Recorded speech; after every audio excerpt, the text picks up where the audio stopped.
what would be the area of your square? 1 square unit. 1 square unit. And why is that? How did you get 1 square unit out of that? You can say length times width. Okay, so 1 times what? 1 times 1 is 1 square. Why did you know that the length of that was 1? Because the square and they're all congruent. Because they're 4 congruent sides. So if I give you the length of one side, you know the length of all the sides. 1 times 1 is 1 square unit, which already is probably over some heads right there, right? I think the information we give kids is so divorced from context sometimes that we think they understand a heck of a lot more. And maybe I should have prefaced it with something like that. But yes, if I tell a kid, here's a rectangle, this is 2, this is 8, what's the area? Probably they can get it. If I remove the picture and I say the width is 2, the length is 8, probably they can do it. If I say the base is 8, the height is 2, I'm gonna lose some because they haven't thought of it as base and height instead of width and length or some other variable, right? If I put it on a piece of graph paper, heaven forbid it's on a coordinate plane because that's where the geometry's going. If I put it on there and I don't put any numbers, there's gonna be a lot that go, well, how can I figure it out? I don't know what the lengths are.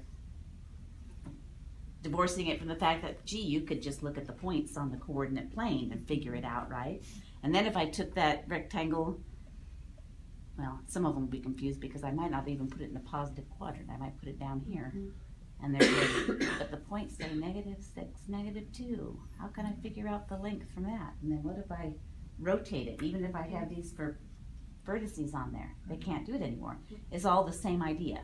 It's all the same big idea, but we've taught it in such a shallow way, right? And not in a context like that, so they can't transfer the understanding, which is a sure sign they really didn't get the concept, right? So we have to push the boundaries of that. So anyway, that's back to the comments. Some kids already wouldn't believe you on this, so you might have to go back to that. As far as not being able to put it back together, it happens. So what you might want to do before we do anything else, okay? You can give students, I'm not going to cut it, but you can give them first of all 2 pieces of paper and one they never cut.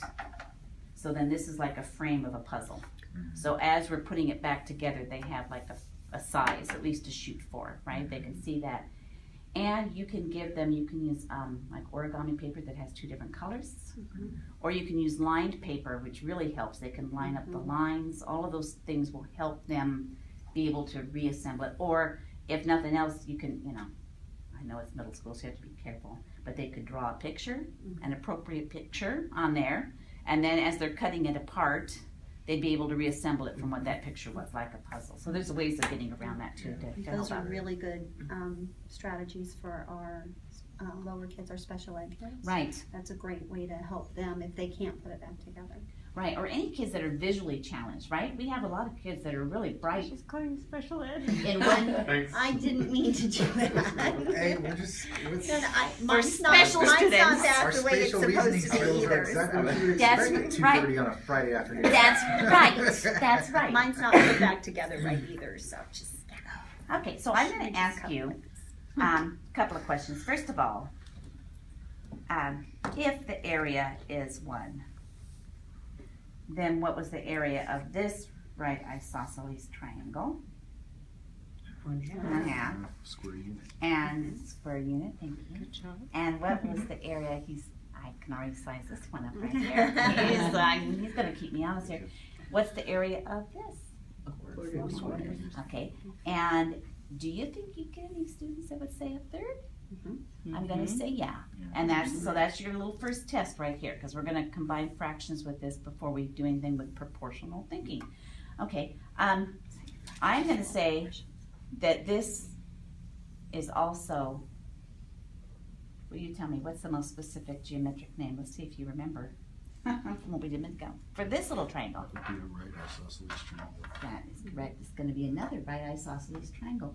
So I'm wondering, just because it's also a right isosceles triangle doesn't automatically mean that it's similar to this one. Okay, and maybe I let the cat out of the bag. There is a word that describes the relationship between these two, Yeah. and it would be similar. How can we test for similarity? What are the conditions for similarity?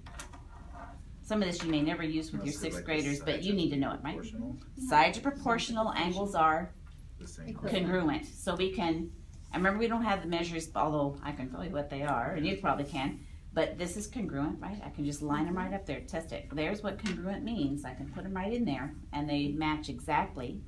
And the sides are proportional, right? So this one is the same amount bigger as this, and really an eyeball test is a great way just to start talking about it with kids. Something else you can do is like do one of these things where Yeah.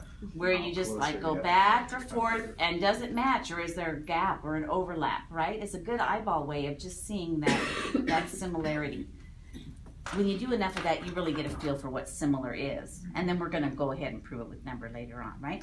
And then just a reminder, what's the word that describes these two? They are similar, I'm gonna say, but they're also congruent, a special kind of similarity. Okay, so we're actually finished with these two pieces for a while. So if you want to set those to one side, and if you need a mind jogger, those are 1/4, 1/4. You could even write on them because they are going to go in the trash later anyway. We're going to work on this right isosceles triangle. And, well, I guess one of the times I want to say hold the camera, but whatever, you know.